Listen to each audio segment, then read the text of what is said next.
Lebanon, from the crest of Armana, the heights of Samir, the summit of Hermon,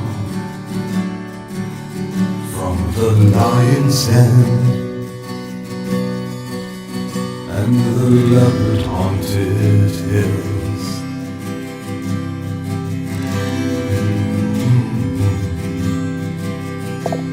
You've stolen my heart, my sister, my bride, with one glance of your eyes,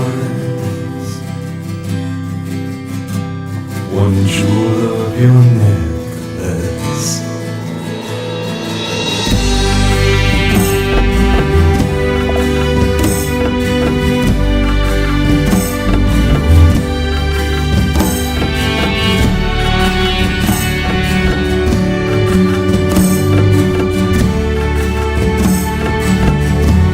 Like a lily among the thorns,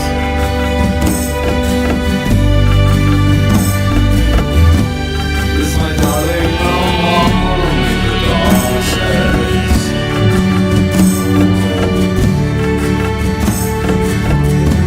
Like a lily among the thorns,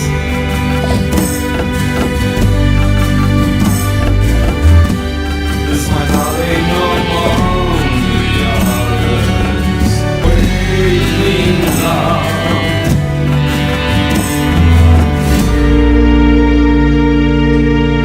till it wants to arise.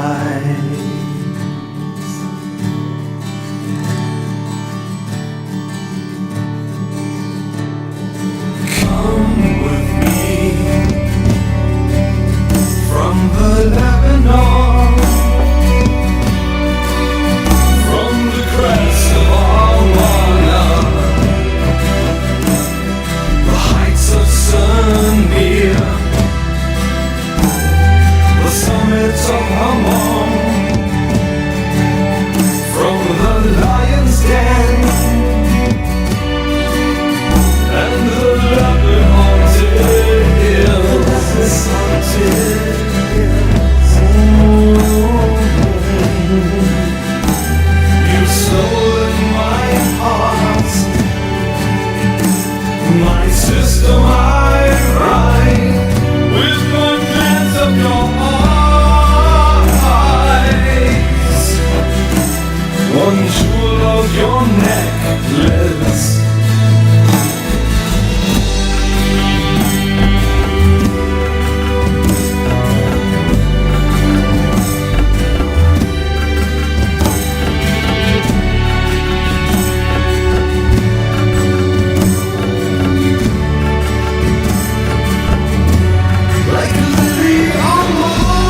I'm pushing buttons. I'm pushing buttons. Oh, I got to turn light on too.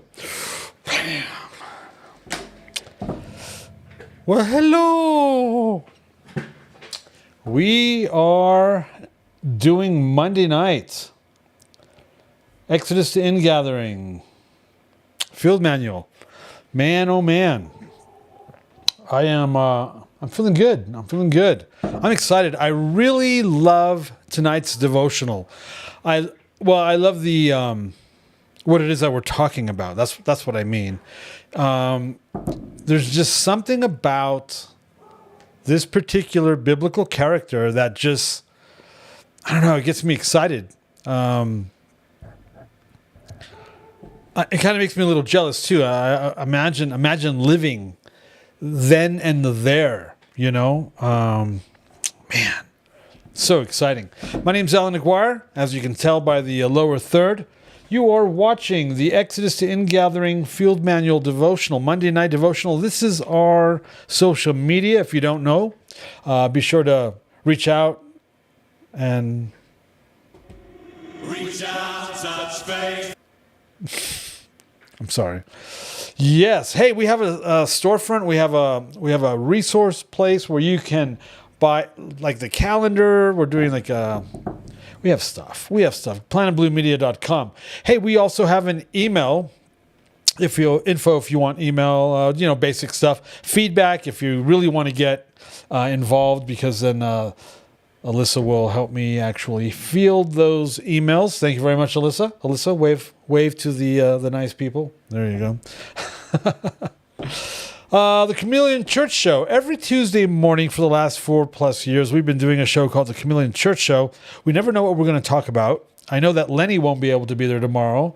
Hopefully Chris will. Don't have any idea what we're going to do, what we're going to talk about. Yet somehow, some way, God shows up and it's become a pretty organic type of a prophetic type of a thingamajigger.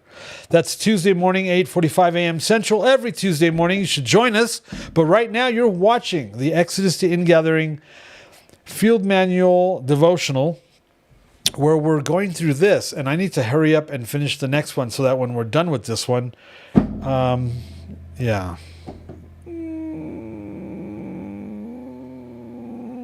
I'm making noises because I haven't finished the other one yet, and so we've got like 20 more weeks to go. I've got more than 20 weeks to write. Yeah, I've got about 32 weeks to write. So I don't know how we're going to do that. I'm not quite sure how I'm going to do that.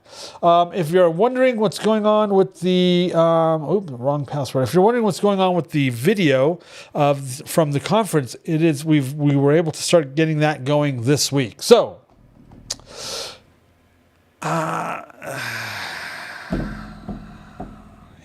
how's everybody doing? Good? I'm going to trust that you're doing well. And I will see you in the gallery mode here in a couple minutes here. Week 33.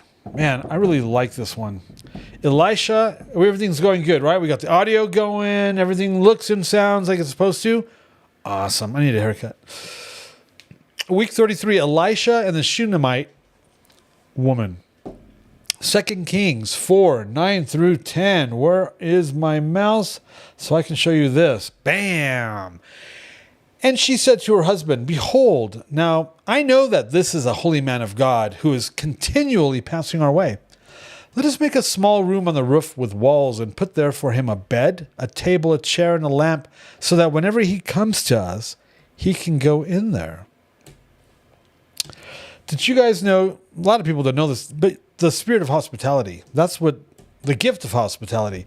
She, the Shunammite woman, has the gift of hospitality.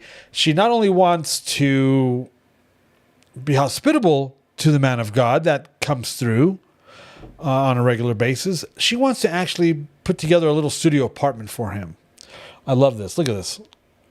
A small room, a bed, a table, a chair, and a lamp. So whenever he comes, he can go in there. Most people don't understand that the gift of hospitality is a spiritual gift. I love this account of the prophet Elisha, and here's why. He's a traveling prophet. A well-to-do woman gives him hospitality.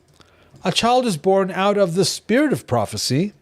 She trusts in the prophet. She has a habit of seeking out the prophetic on the new moon and Sabbath, which we'll see, and the dead are risen back to life. Let's unpack the different aspects of the story and learn how we can apply them to our own lives. The traveling prophet. Let's say that Elisha is on an overland speaking excursion that takes him to the town of Shunem. A wealthy woman lives there, and various translations state that she invited, urged, begged, persuaded, and pressed him to stay at her home for a meal. So then, every time he came into town, he stopped by there to eat. She had the wherewithal to determine that by blessing and honoring this man, a man that she already discerned was a man of God, blessing and favor would continue to come and fall on her and her family. And she tells her husband this very thing. And she said to her husband, like we just saw, might as well let's look at it again if you'd like. She tells her husband, behold, now I know that this is a holy man of God who is continually passing our way. Let us make a small room on the roof with walls and put there for him a bed, a table, a chair, and a lamp, so that whenever he comes to us, he can go in there. The Shunammite woman was so serious in her convictions that she persuaded her husband to build a studio apartment for Elisha on the property. And they did. She acknowledged the prophet of Adonai. These are very important bullet points. You should acknowledge the prophet of Adonai. She and her husband had agreement in the gift of hospitality towards the prophet. So should you and your spouse. They aligned their finances, territory, and charitable hearts with the spirit of prophecy. These are all very important pieces that we need to apply to our lives. A child is born.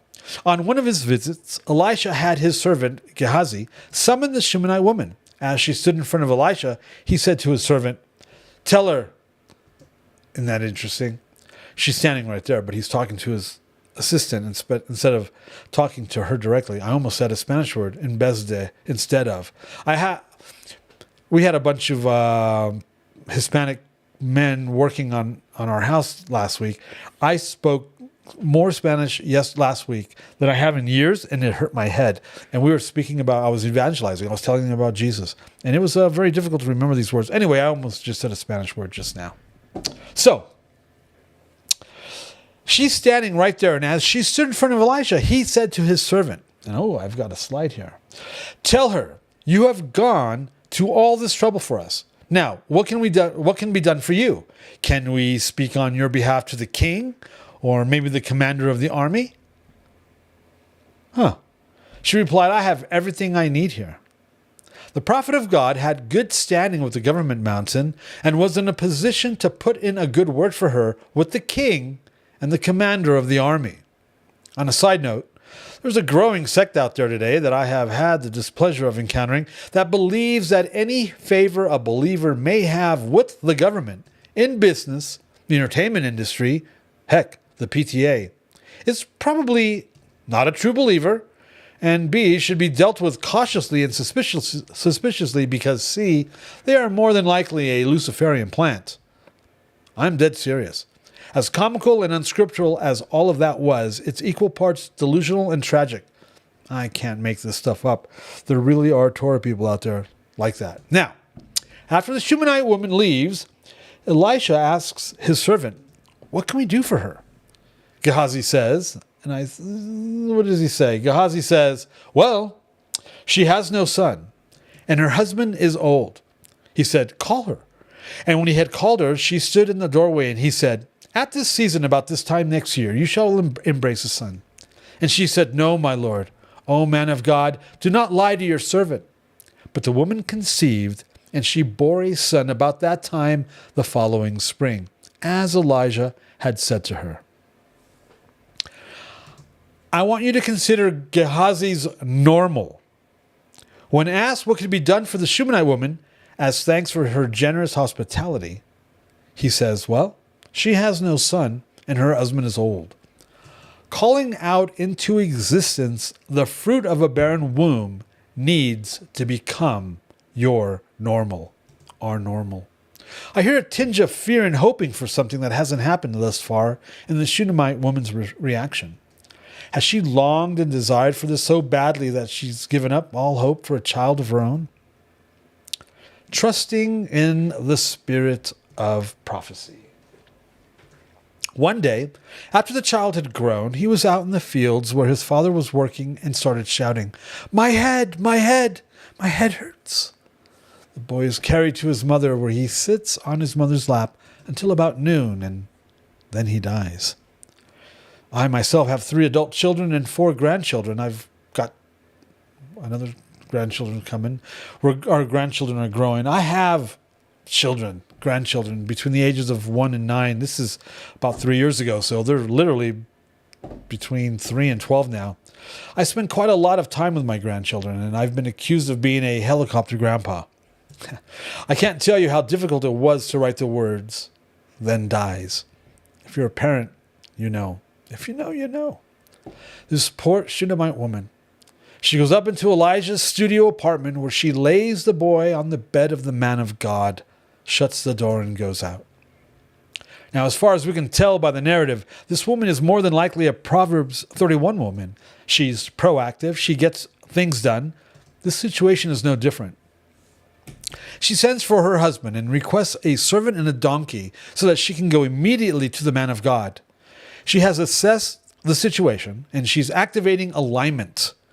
Go to where the Spirit of the Lord, the Spirit of prophecy, is. I love the husband's response in verse 23.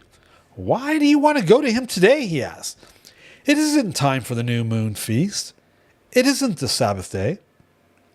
His response tells us that she had a habit of going to the prophet and seeking the prophetic of God on both the beginning of every month, on the new moon, and every week on the Sabbath. And yes, I absolutely believe this is a key here. Her answer is priceless in verse 23.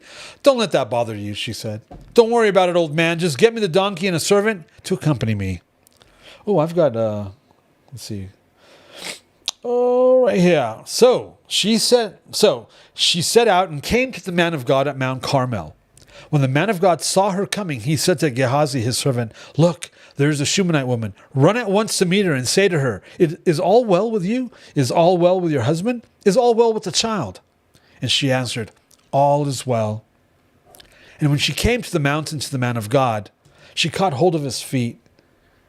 And Gehazi came to push her away. But the man of God said, "Leave her alone, for she is in bitter distress, and Adonai has hidden it from me and has not told me."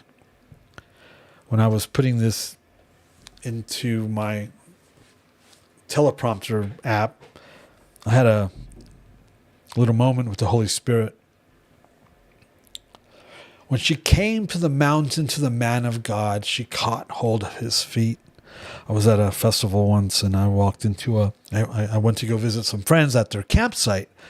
And as I entered their campsite, the woman made some sort of like, "Behold the prophet of the Lord" declaration. And I don't go around telling people that kind of stuff. I don't go around telling people, "Oh, yeah, I'm a prophet," but I don't do that. I'm just not that guy. But as she came to the mountain to the man of God, she caught hold of his feet.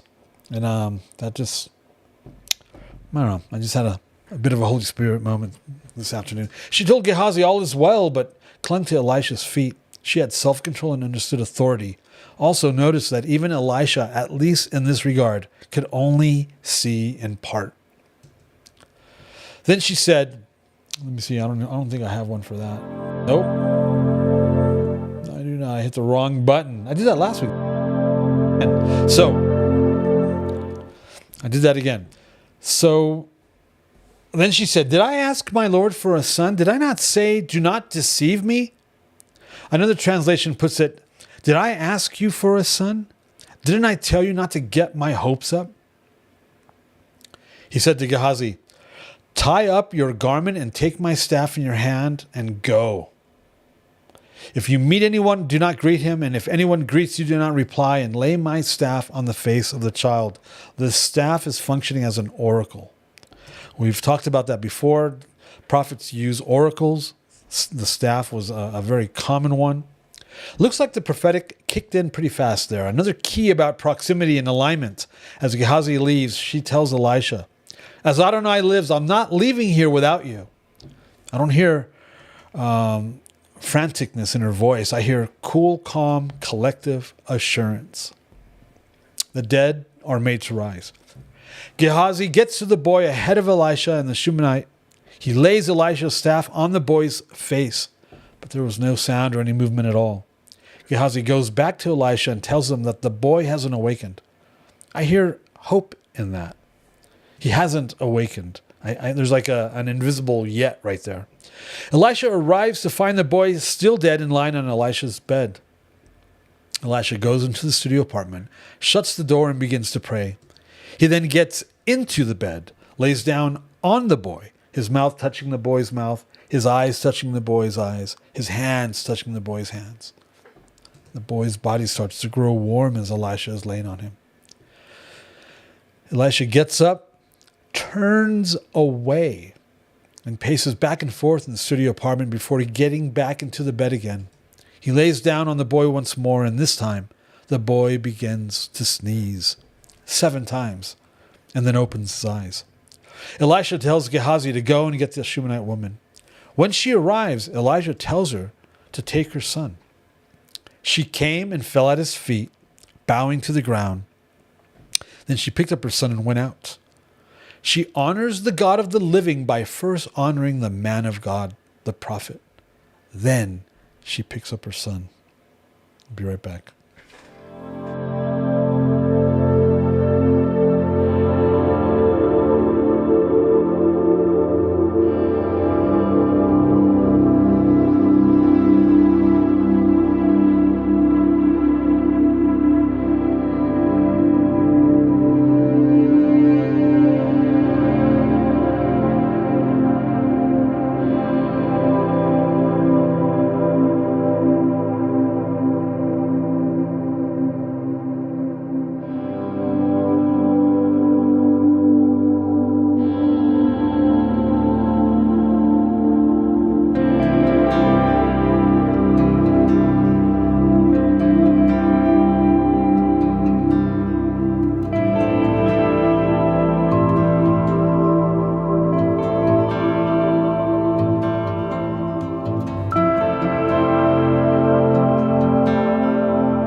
There's a lifestyle being explained in this story, a lifestyle of proximity with the spirit of prophecy, the gift of hospitality to the prophet, and then she's obviously. I get the impression she's not unlike a modern woman who is married, whose spouse might not be completely all in with religion or faith. You know what I mean? And but he's not hindering her. He might not be hands-on active, because he doesn't say it's not it's not the new moon or the Sabbath that we go to. It's like she's the one that's going. So it's very common. This is a very common thing where only one of a couple is actually involved. But he's not hindering her. He's actually helping. He's accommodating her faith, and she's involved with she's proactive when it comes to the new moon and the Shabbat. So that's a minimum of 5 times a month where she's going to Carmel. She's going to Mount Carmel. She's going to the prophet. I think that's very important. If you're not used to, like for example, we have, we help announce every time there's a new moon, and a lot of you give to this ministry a first fruits offering on the new moon. And then there's the Sabbath, and we Alyssa posts a great micrographic every Shabbat. It's a lifestyle thing. This isn't just something this is what we do. We do this whether we're online or offline. This is our lifestyle. And I really believe that. I don't know if you've noticed. I know some of you have, because some of you take note. But I don't know if you've noticed that we're posting things now. We're posting things that are like a day or two ahead of other prophetic voices out there, which is always interesting. How because we are always examining ourselves. We're always making sure we are where we're supposed to be when it comes to the Father, to the Holy Spirit, to the things of the Lord. Keeping ourselves in check. And that's one of the ways that we can keep ourselves in check. So, this story of this woman, the faith, the child, the death, the going to the prophet, and then what Elisha is what he's doing to bring this child back, and I don't know, there's just a lot. So this is called, if you're new, this is called gallery mode. This is where you get to share, comment, ask questions, whatever. And if you're on Zoom, that's one way to do it. And if you're on YouTube or Facebook, you can type in something.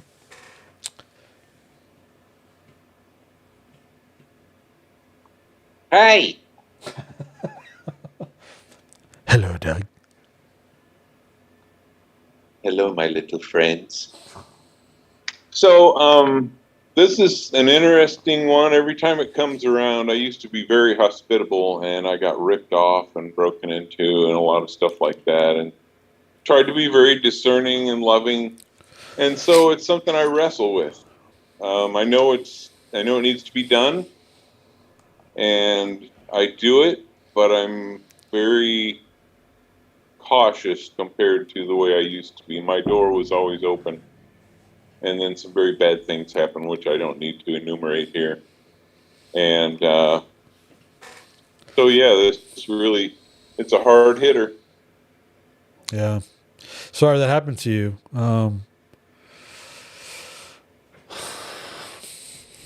I just remember being a young Christian and reading about hospitality and how by being hospitable, you can sometimes entertain angels unaware. And I was like, what? I mean, that's just insane. And I don't want to miss out on that.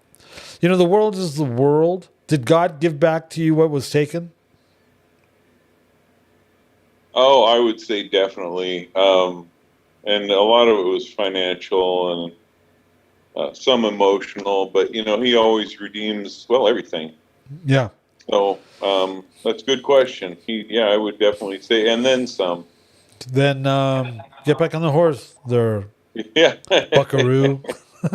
Buckaroo, ride, Captain, ride.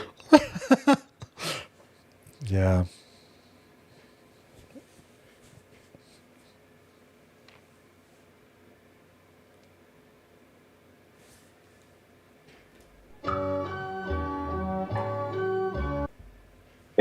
Hey, Doug, I'm gonna cut me off if I'm totally off base. But if you're hospitable and your hand is open and you're taken advantage of, and the the fruits of your labor are misused and wandered and squandered and stolen. And so what? If you're giving them, so what? It doesn't matter who takes it if what you're doing is what you're doing because you're serving God. So what? If we give to whomever, but we're going to pick on Alan. If we give to Alan, and are we giving to Alan, or are we giving to God? What does he do with it? Does that matter to me? It doesn't. That's not mine. I don't care what happens with it. Let it burn. Let it be squandered. That's not on me. I'm being a servant. I'm doing what I'm supposed to be doing. I appreciate Alan says, did you get back what was taken from you? And you say yes, but that's not true, because your innocence was taken. Your heart of service, your heart of hospitality was taken. So when you're ready, let's take that back.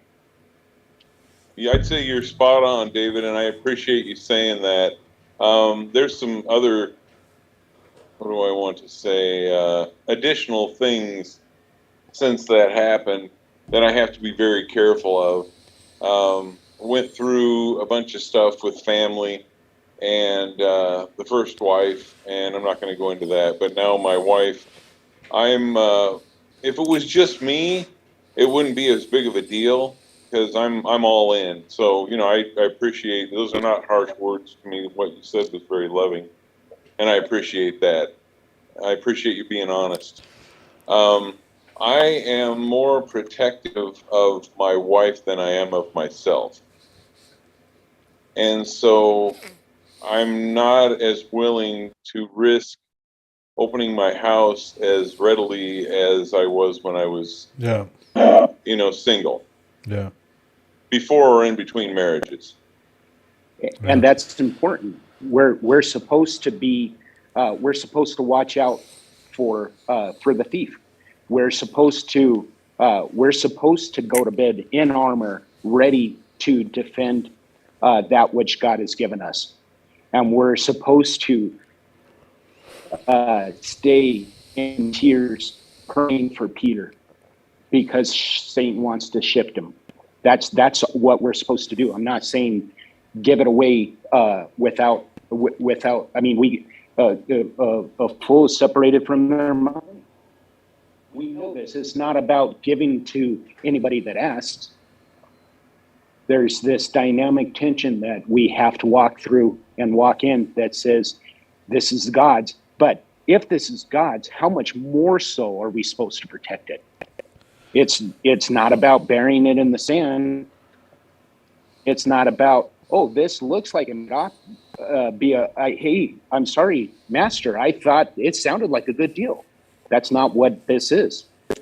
So I completely agree. I've actually, in the meantime, found other ways to be hospitable that aren't directly having people come into my home, if that makes sense. I could get into it, but having run real estate business for quite some time, there are ways I'm able to do that with my wife and still be able to protect her as my quote-unquote sister.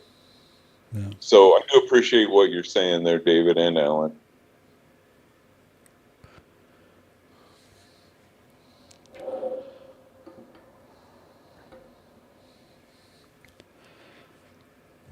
Well, after all, it's not my stuff anyway. It's all his.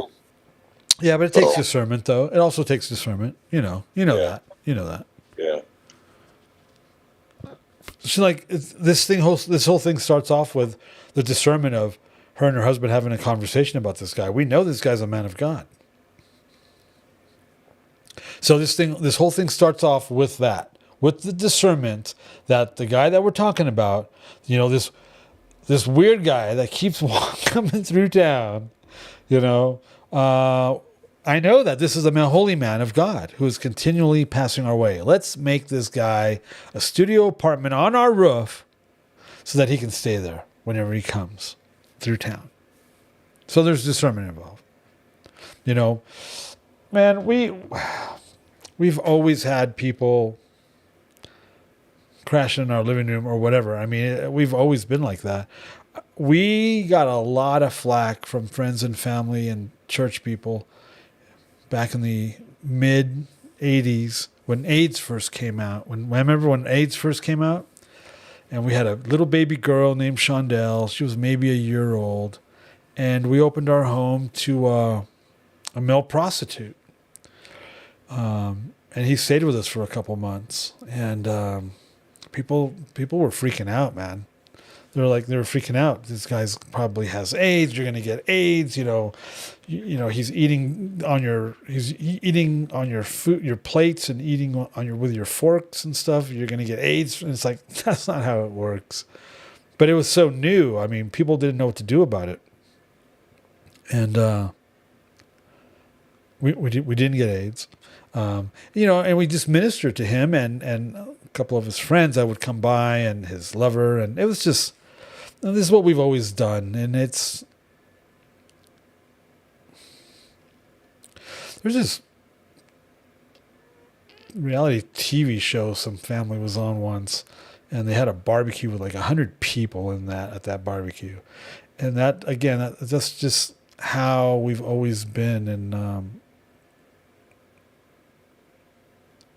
and we're no stranger to people taking advantage, obviously, but got to have discernment. And I would share too that that's the kind of heart I've had is, the people turn their backs on people who've made bad decisions, drug addicts and who've chosen to do weird sexual things and whatnot. And so if we don't reach out to those people, they may never hear about. Right. And so I totally get that, and that's it's always been a part of my focus. In fact, I think that's why God used me and brought me through a lot of that crap. Yeah. To be able to relate. And you've heard us talk about why we think revival, as the church has desired for it to happen, hasn't happened because they don't have an infrastructure for LGBTQ, XYZ or whatever, for drug addicts, they don't have, the church isn't set up for that. Never has been. I mean, that's why the last proper revival, as you've heard me say a gazillion times, was with the Jesus movement, and it happened outside of the church. So that's got to change. That's got to change. That's got to change.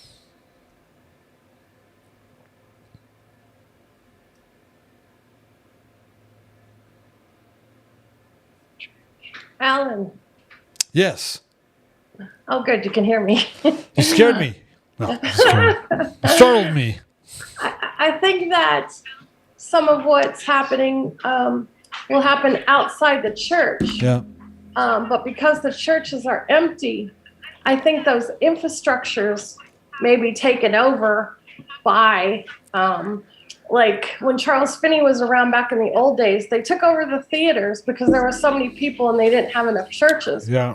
So I think the next revival will start outside, but I think it will come inside because the infrastructure is waiting. Yeah. And I just kind of see that. Yeah. And hospitality comes in so many different ways, whether it's opening your home or, you see somebody on the street and you hand them a couple dollars or you minister to them or whatever. Yeah. It's just, it's an amazing thing. And because my mother operated in that, and I do as well. Our homes have always been open. Have we been taken advantage of? Yes, we've both been robbed, which isn't a really good feeling. But, it just never stopped us from, welcoming people for dinner, even if we thought we didn't have enough food, because God is so good. He always just... Yeah. You can imagine... that fed the 5,000. It just happens at your table, and you're like, you're just there. Yeah. And it's I don't know. I think that's part of what's going to happen. I was listening to kind of Mario Murillo, and he was talking about the problem with these people that are the Marxists and the communists and all that. They have no conscience. But when you bring hospitality and you bring food and you bring that joy Yeah. with some.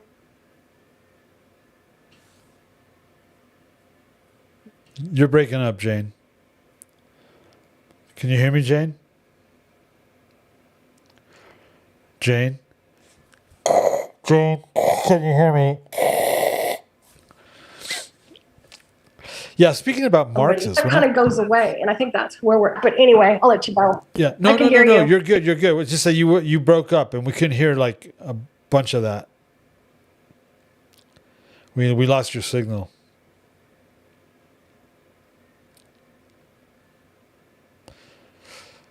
Speaking of Marxists, I would get in their Can you hear me face. now? Hello?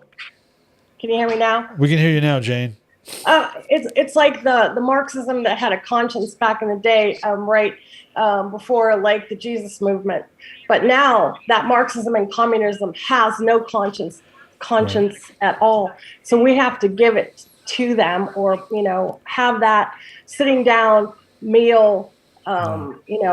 Whoever it is, the LGBTQ, I don't Right. care. Yep. They need that that fellowship. However. We lost you again. It's absolutely true, and there's a couple things I've mentioned before. When we have Shabbat with Christians, they manifest. They're like demons manifest in them. But when we have Shabbat with the world, they're like, oh my gosh! They're like, psh, it's like it changes them. Has been open for anybody that really wants to show up. If I'm home, I mean, I don't care. We'll have sandwiches, whatever, light the candles, do the thing, because that's to me just showing God. Yeah. When we sat down all together at the conference, I mean, God's just there in the midst of all that. The Holy Spirit, Yeshua Messiah, it's all there. So.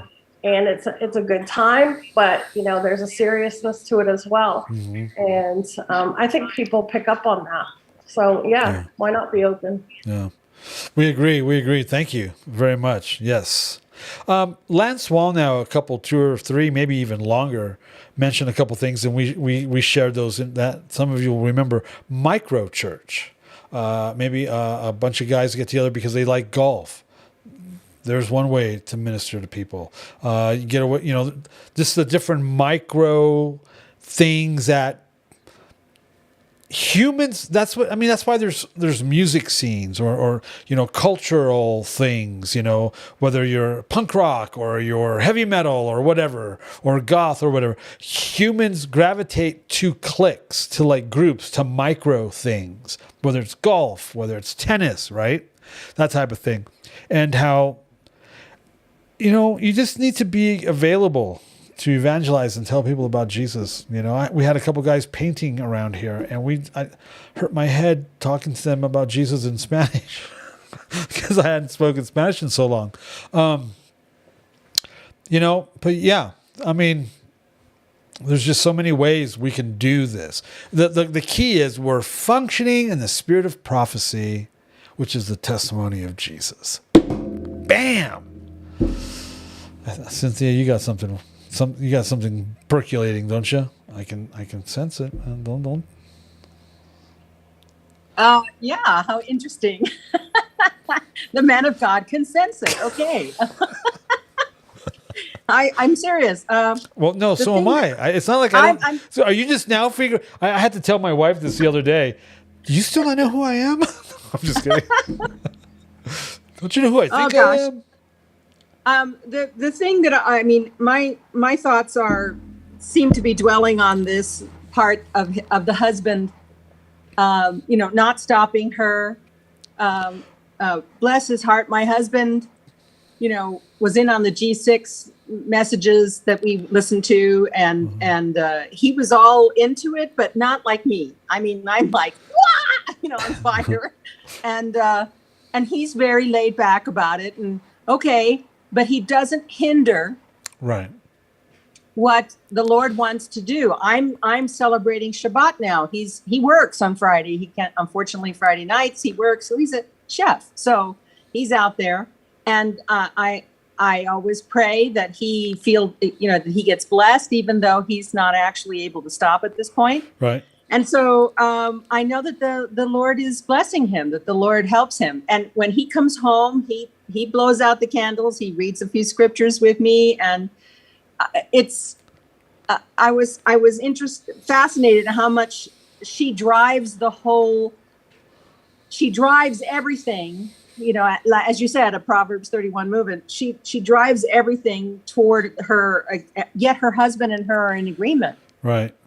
In building the little place for him to stay, and in living the life scripturally that she's living with him, in a family, and then a child comes. Yeah. My husband and I have never had children. It wasn't meant to be. So I find it interesting. I've never thought of this story before. I don't think I must have read it, but it never clicked before. Right. And this was a hard one for me at regarding that. But that's okay, because I have lots of nieces and nephews. So. Right.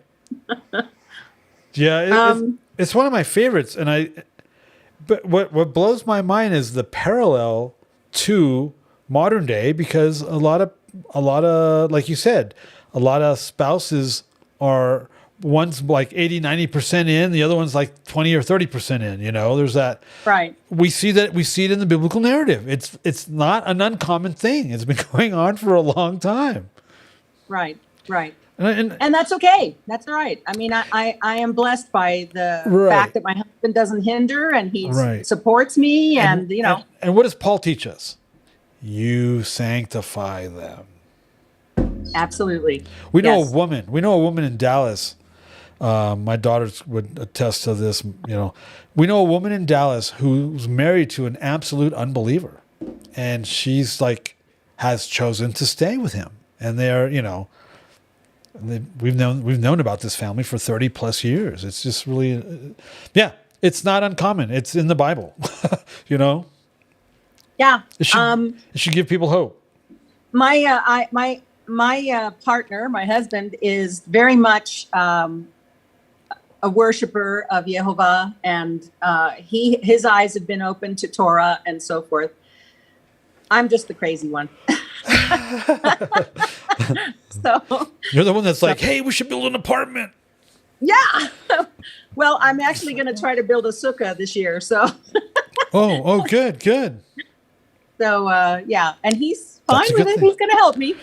That's a good thing. Building a sukkah is a good thing. We're almost that's where we're headed, aren't we? Well, coming up. Yeah, pretty soon. Anyway, that touched my heart more than anything else. Was that commentary? And your side note really threw me for a loop. The side note about believers think that you have favor. A believer may have favor with the government or business or entertainment industry, and they think that they're what? I'm totally lost on that. I'm so glad I've never met people that way. Oh my gosh. So far, anyway. There's whole factions of them. It's and I was imagine if I have a friend that works for the Department of Homeland Security, and he was trying to get me to get a job with them. And I'm can you imagine what some of these Torah people would think if I was actually a Department of Homeland Security agent? And I'm trying to remind them, Joshua and Caleb are the precursor for Mossad. They were spies. Hello. Yeah. It's they're so focused on the conspiracy of everything that they have literally no understanding. And I'm not going to mention the group that has a bunch of letters to represent their YouTube channel and they've got thousands of followers. It's mind blowing. Well, that's what you meant. You said discernment. Discernment is the huge thing. If anything needs to be, brought back or built up in the body, is discernment. Absolutely. Their discernment had them thinking that I was a New Apostolic Reformation card-carrying member. Oh boy. Oh my gosh. It's Muppets. Muppetry, I tell you.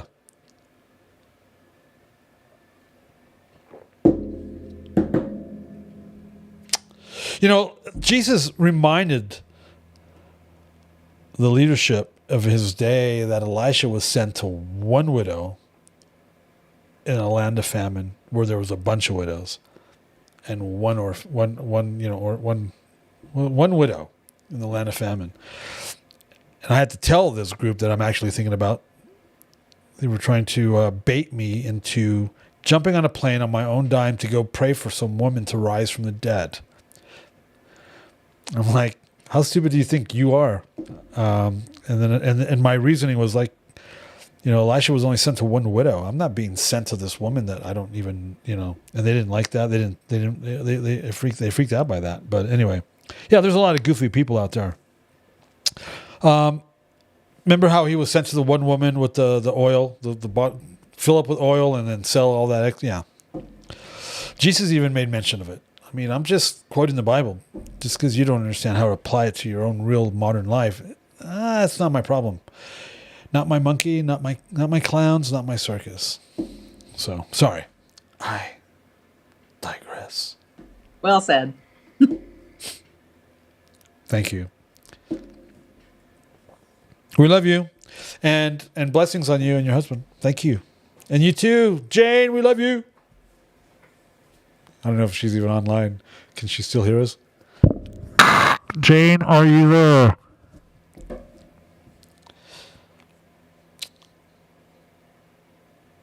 She was telling me she was having some internet issues. I am barely here, but I get like bits and pieces of everything. So I'm listening on YouTube and on here because I cut out, you cut out. So it's crazy. Sorry to hear that. Pray the new system gets here quickly before next week. I love you, Jane. It's a love fest.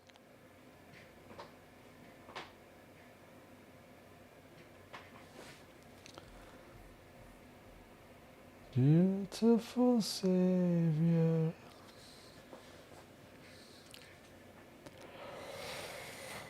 All right. Who else? Hi. Allison. How you going, Alan? I'm good. How are you? I'm not too bad. I just keep being brought back to his feet, Elisha's feet, and that's something that. Hey, Alan. The referral to a book that you read, and I learned a lot.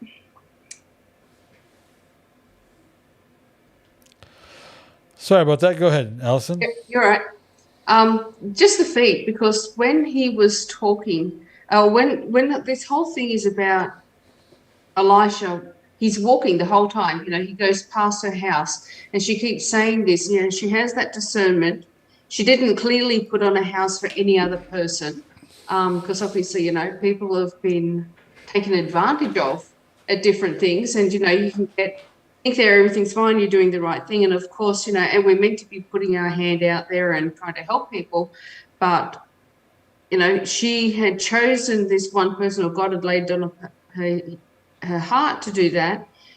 But I keep thinking, you know, it was his journey. Even when everything went wrong, she didn't worry about anything else. She went over, and when she saw him, she fell at his feet and she grabbed his feet. And the whole story just seems to be about his feet. You know, she's going, I come into agreement with your journey, with who you are, with the steps of your life that you're doing. In seeing that, and you said, you know, she's had that proximity to God. And, you know, the first thing that we have to do with them, you know, to really come into proximity with God is not only to walk up to him and everything, but to come to him in that position of humility, to be able to say we're falling at the feet of our Messiah, to say you are God. And I thought there's just this kind of correlation in that as well, where she's saying, you know, when everything goes wrong and the son dies, she doesn't say to her husband, this is what's happening, I'm going to see the man of God, but she doesn't do anything until she gets to Elijah, and she grabs his feet again. And to me, I just keep coming back to that fact where she's consistently saying, I come into agreement with the walk in your life, with the journey that God has for you. I'm going to put my position before you entirely is a position of humility, recognizing who I am in compared to who you are. And also the fact that I will come into agreement with your journey, whether you're coming one way, whether you're going the other way. And when it all fell down to it, she went straight back, not I will serve you, I will minister to you, but I'm coming back to you in a position of humility, and I'm grabbing your feet, your journey, your life. I mean, the other guy has gone up and left, but she's going, no, your feet, your journey, your walk. I'm coming into agreement with that. And I thought that just is so powerful. I kept thinking the feet, and it was just that humility, that no, your walk, your journey, I'm coming into agreement, and I'm not letting go of that. Agreement with spiritual authority. Remember the prostitute with Jesus and how she was washing his feet and she was at his feet. And that reminds me, because she wiped his feet with her hair, and that's the representation of the glory for the woman. And so she's saying, you know, my glory, you know, I mean, we aren't worthy enough to, you know, even have what the Bible says is part of our glory. Yeah. Wipe up the dirt off his feet even. I mean, could you imagine even having something like that to go, this is the dust of my Messiah's feet. I mean, you know, and she's going, I'm going to use what you gave me to be a covering for me to clean your feet. I mean, it is just that extraordinary concept of going, your feet, I will stand here and I will cling to you. Yeah. And they despised her for it. The religious despised her for that. And they didn't seem to understand. I mean, I hadn't really thought of it in that way, but I'm thinking when you think of it as well, you know, their concept is why is he even doing this? Look at these people he's spending time with. They didn't even see the value in it. They rebuked them. And they, you know, they questioned him in his heart. And here is the Messiah saying, I see the value in something that nobody else sees. And I hadn't really thought of it, but when you think of it in that way, you've got this prophet of God. It doesn't say that any other prophet of God came past that way. Yeah. And saw the value in this woman and the heart of this woman to go, I'm going to give her something that she does not have. Even though she's content, she's not saying I desperately need it. But nobody else did that for her. Yeah. Allison, I'm assuming, because I don't know you, but what I know of you, of what you speak and the spirit in you, you've been involved with feet washing ceremonies, haven't you? No. No, I went to really conservative Baptist churches when I came to salvation. And, you know, they believed in sensationalism and things like that. So never had anything like that. Only really had a short experience with a more Pentecostal couple of, you know, ministries. But no, I've seen it. I'm aware of it, but I've never had anything like that. Right. No. So you've never washed someone's feet, and you've never had your feet washed. Oh man, it's, as you can imagine, as you know, based on what you're saying, it is altering. It is. I don't know what's worse, doing it or having it done to you. You know, it's if you ever get the opportunity, do so, and I want to hear that testimony. Okay. It's immense. Who here has been involved with a foot washing ceremony? Either you've had your feet washed or you've washed someone's feet. Can you share your testimony with us?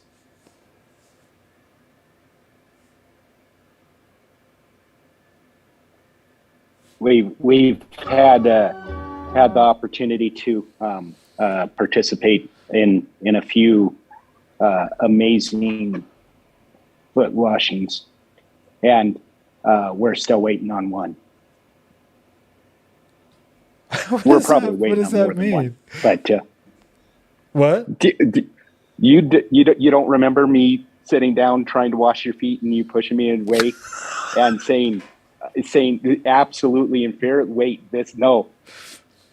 Do you really not remember that in your house? I'm sure I do. We were at we were at the tree house. I'm sure I do remember something like that. We're still waiting on one.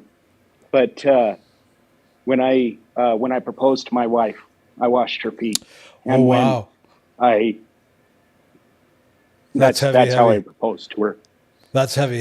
That's and really heavy. When my adoption with my first daughter came through, I washed her feet. And when our second daughter was born, I literally did not let her go from pulling her out before washing her feet. And when our third daughter, the literal very first second that she was handed to me, I took her and washed her feet.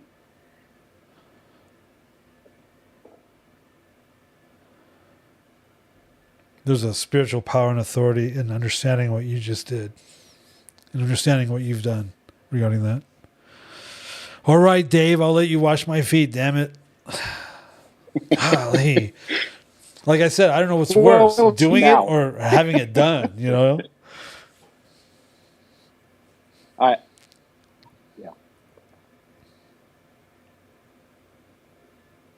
Now that we're all undone and humiliated before the Father.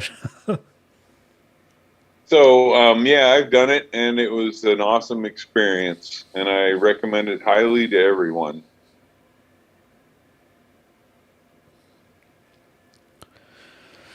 Imagine when Messiah did it to his disciples.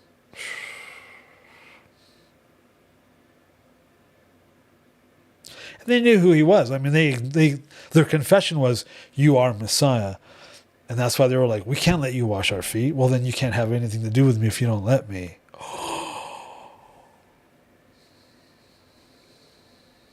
Who else has washed someone's feet or had their feet washed that has a testimony regarding that? What's your testimony, Alyssa? Oh gosh, I don't know. There have been several. Mine's not so much from like a church standpoint, but one, I had someone once, hello, sorry, my cat wants to talk to. I was going through like a tough developmental stage with Aton. He was just like giving me a rough time all the time, and I don't know where I read it. I don't remember why, but it came up like, if you ever need to like get your heart right and be set to wash your child's feet. Wow. And so I've done that several times. And so like I've done the church thing, and we've done it at like Passovers or community stuff or whatever, and I did it as a teenager. But something about that, like that relationship where it completely changes your point of view and puts your heart in the right place. Yeah. And reminds you why you're doing what you're doing. And yeah. That just provoked me to wash somebody's feet.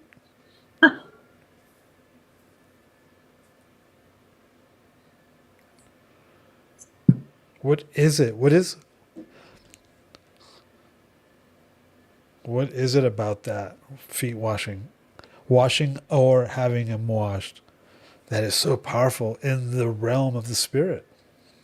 It's humiliating. It's humility.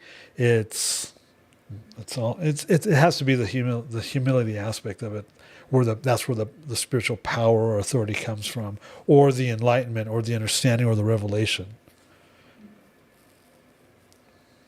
Tim, were you going to say something? Just that, I've been involved in several of them. Back in the old church days, Monday, Thursday, a lot of times people would do that. Oh, your church did that? It's a couple that I went to did. And they were ultra conservative. They were definitely cessationists, but they were okay with that. I kind of felt a little slime there. Yeah, well. Anyway, go on. Well, I was just saying, the thing, I totally identify with it because it wasn't a big deal for me to wash other people's feet. a matter of fact, I kind of, because I understood what was going on and everything, and I wanted to be like Jesus and everything. It was a moving experience to be able to be a servant in that way. When I think about being like Jesus, I think about like walking on water and stuff. Gotcha. But that like so in that context, I was like, okay, I want to do this because I want to, but Sure. absolutely hate it and freaked out having somebody wash my feet. It for me, it was so much easier to serve than to be served. Wow. And so there's just like a massive awkwardness, I guess. And it wasn't like some people get, and it's understandable to get super self-conscious or whatever, but it wasn't about, it was about the vulnerability and the awkwardness. I definitely have a hard time receiving, I would say. Yeah. But the most special and mind-blowing experience, hands down, because I don't think she's going to have the courage to do it, share, was on my wedding night, my wife washed my feet. Whoa. And yeah, it was completely intense. And you're right, very humbling. Wow. It was wonderful. And then, when she does that, it's always, it's deep, it's heavy. It's, yeah. Yeah. That's heavy. Very. I'm just as uncomfortable doing it as I am receiving it. It's too much, man. What does that say about me? I'm jacked up, aren't I? It says you don't have a foot fetish.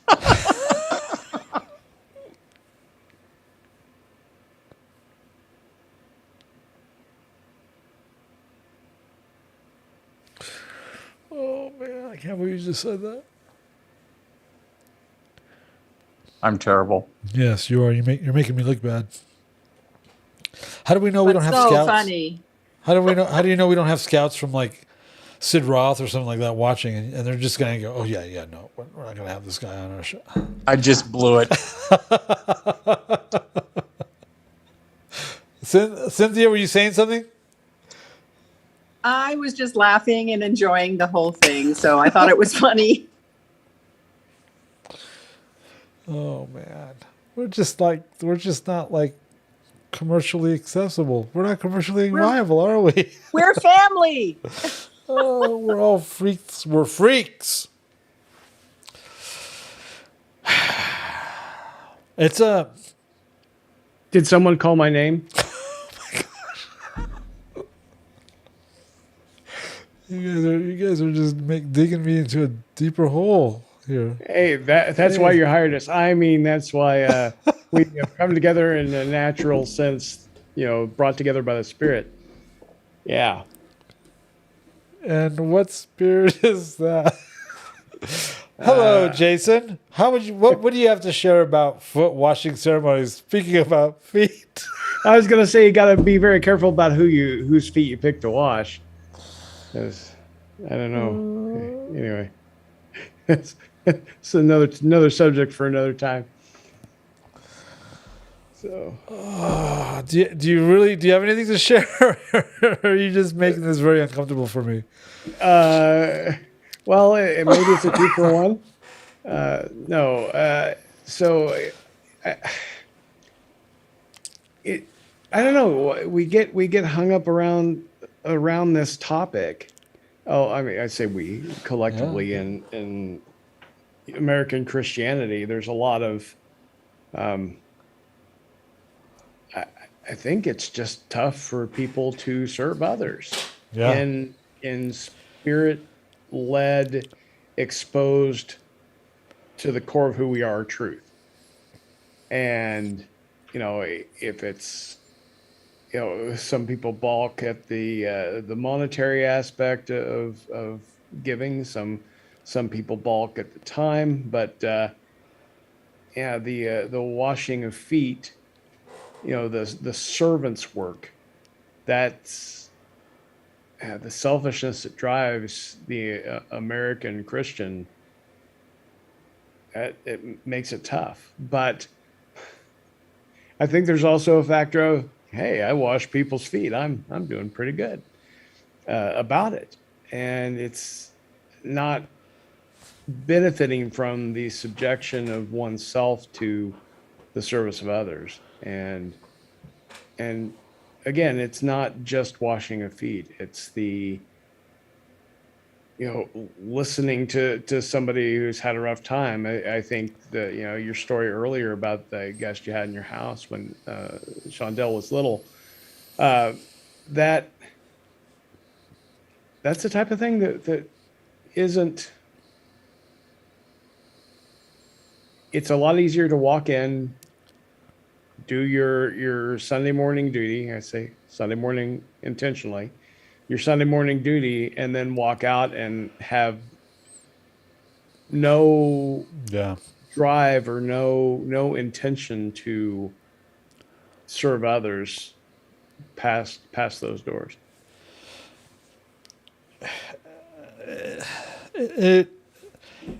It was always kind of weird to know that your pastors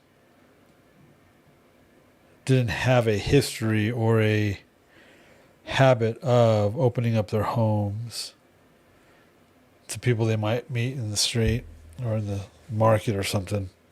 That was always weird for us. It's like, well, or the worst. Oh yeah, I remember when we used to do that. It's like, well, why aren't you doing that now? It's like, it's not like you graduate from, Oh, when I was a young Christian, we would do that because that's what you do when you're a young Christian. But now that you're an older Christian, you know better. You don't open up your home. I mean, what? Well, I think you've got a long history of it. I mean, from the group surrounding Ministries Walking to your broader community that you had. Your example of that one barbecue on that one show, that one time with that one family. That's reality. That's our reality. That literally is our reality. Right. And I can attest to walking into that. How long ago was that? 2020 that we did our first men's retreat. And it was tense. There was stuff going on. Things weren't going as well as you were hoping, but I don't know. I just felt that this was the real deal. This was a group of people that love one another, despite being a little inflamed towards each other. But man, I knew this was a people that I meshed with spiritually. And that's,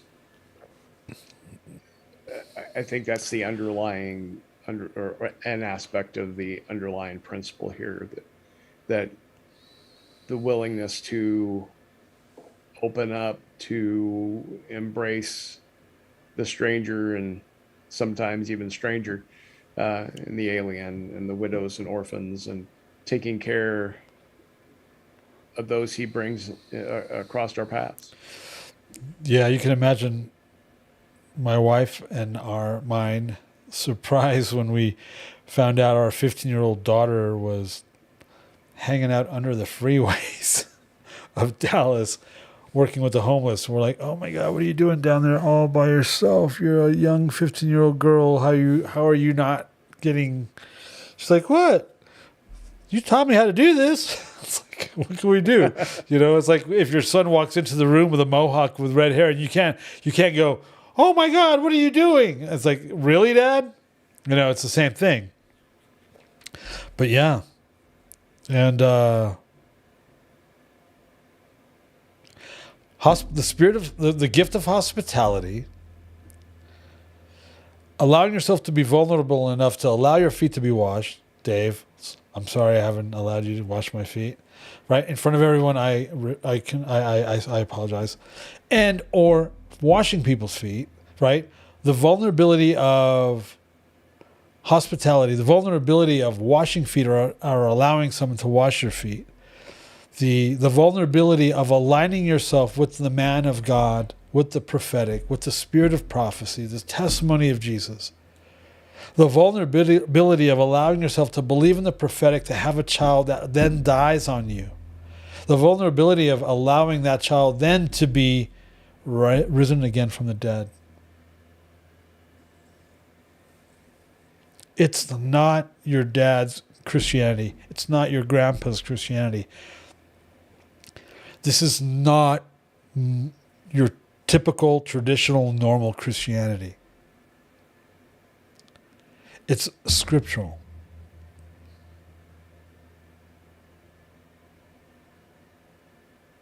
Well, and I think when I read this,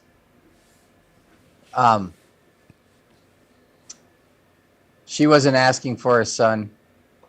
Mm. And I kind of felt prodded, like by the Spirit, I guess in a similar sense of vulnerability. You know, the question I think all of us should ask ourselves is, what am I too scared to hope for? What area of woundedness is it too much to dare to hope or to even ask for? And there's a lot of things that I wouldn't ask of the Father or anyone else, but in examining that, you know, what's going on there? Is there unresolved woundedness? Is there a fear to hope? You know, and I think when it comes to the prophetic, and one of the big obstacles for people to overcome and align themselves with is, I think, an underlying fear of disappointment. Like, it's not so much you doubt that God can move in mighty ways, but what am I going to do if he does? You know, and like when Yeshua asked the man if he wanted to be healed, you know, that's not a no-brainer, because you're going to have to pick up your mat and walk, and you're going to have to change the way your entire life has been lived. But Tim, you and I both know people that would have said no. Yes. Isn't that horrifying? Yeah. We know people. I'm thinking of one right now that we both know that's like, no thanks. I'd rather not. Sheesh. And it's heartbreaking. Yeah. And but I think that's a big obstacle, and I think that's a big obstacle, charismatic in general, but especially with prophecy and aligning yourself with the prophet. And there's a lot to be said for hospitality. It's very virtuous. Yeah. But here in this story, we have a woman. It wasn't just hospitality. It was hospitality towards a prophet. It wasn't just to anyone passing through her town. Yeah. She was actively seeking out the prophet, the prophetic. And that is, you know, obviously there was great rewards, but, you know, I think it's easy for us to keep it at arm's length and not let it penetrate our hearts to see what's terrifying us. Yeah. Allison? And I also wonder, if you watch the feet of somebody who's missing toes, are you getting shortchanged on your blessing?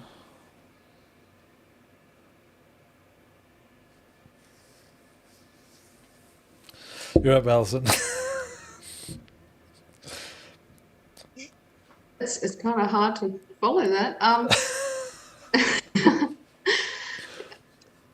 was just thinking about the fact that the woman herself, you know, different people have said, you know, I've had this experience, you know, the different things, but the Shunammite woman's story wasn't void of the pain, you know, and the difficulties and the other things as well. And I think that's really important to be able to show, because you've talked about how, you know, modern Christianity doesn't necessarily embrace them, because they're saying, oh, but you wouldn't do that now because you're older and you're wiser. You're not going to extend yourself in this way now because look at the risks that you're going to be taking. Right.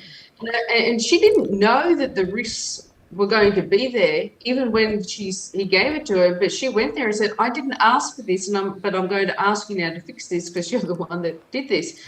But I mean, this story didn't show that everything was perfect and wonderful. This story showed that there was very real, difficulties that she was going to face because of this, completely unbeknown to her, because she followed the leading of the Lord and she honored somebody, and I think that's really important for us to know. And when you've had the different dialogues with people today, I remembered there's a Christian movie. It was from a number of years ago, maybe 10 years or so, I don't know, ago.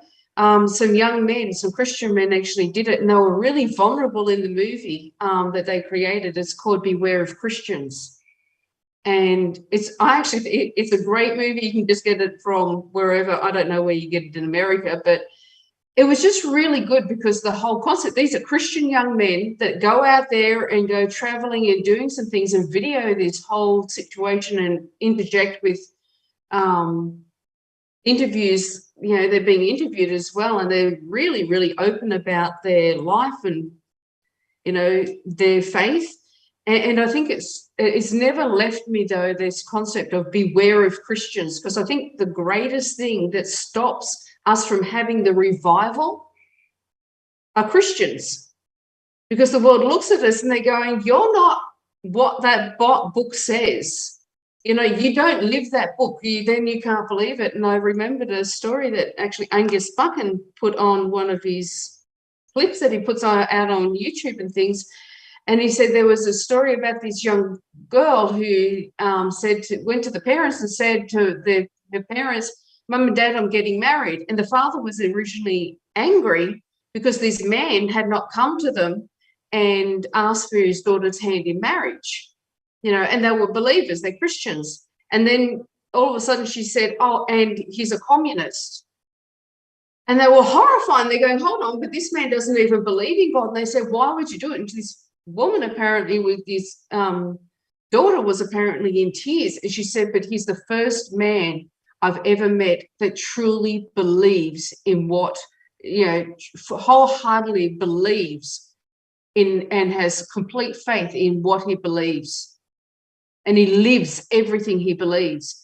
And I think that's what stops us also from getting the revival.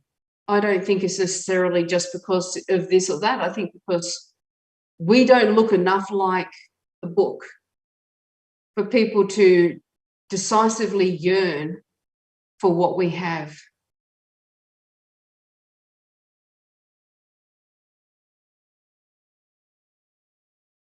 We don't look enough like the book. Wow.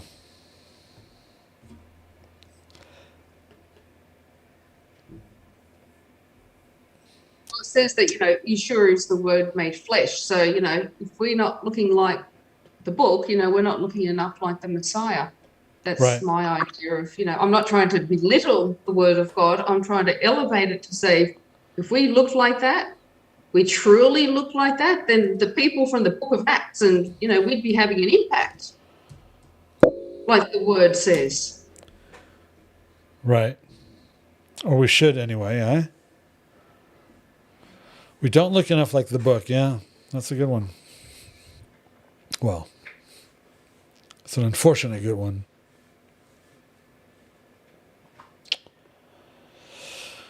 You said earlier at the very beginning today that it's all about doing life scripturally. That's doing it by the book. Yeah. Living, believing. And there's the believing aspect from last week. You have to believe. Abraham believed. You have to believe the word of God. Yeah.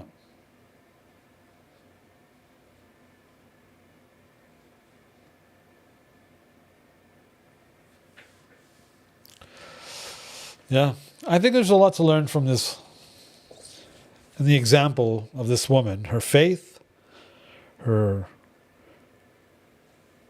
consistency, her faith life, her faith walk, her proactive faith walk put her in a situation with Elisha that involved the rising of the dead in her life, you know? She was faithful with the new moon and faithful with the Shabbat when it came to interacting with the prophetic, with the spirit of prophecy. There's a lot to take from this. I like it. It's a good one. And it didn't stop there, because it continues up to chapter 8 when the king tells his assistant, hey, look into her case and give her back all of the back rent for her property. Yeah. Yeah. I sent you a text message, Dave. I'll have to look at it. Yeah. Yeah, it's good. It's a good one. There's stuff there to learn. Anyone else?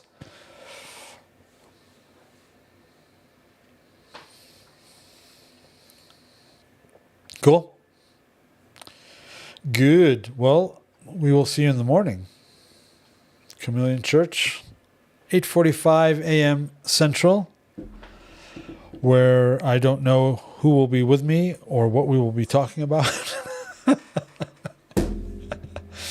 Oh, man.